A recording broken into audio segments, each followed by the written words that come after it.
శ్రీ సత్యసాయి జిల్లాలో Egypt, Europe దేశాల శాస్త్రవేత్తల బృందం పర్యటించింది. ఏపీ ప్రభుత్వ భాగస్వామ్యంలో చేపడుతున్న ప్రకృతి వ్యవసాయాన్ని పరిశీలించారు.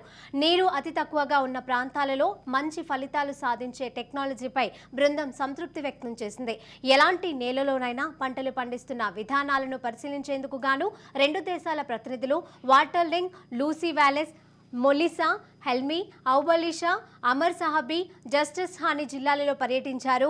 2 రోజుల పర్యటనలో భాగంగా రోళ్ల మండలంలో రత్నగిరి గ్రామ మహిళా రైతులతో ముచ్చటించారు. విత్తన శుద్ధి, గుళికల తయారీని ప్రత్యక్షంగా అడిగి తెలుసుకున్నారు.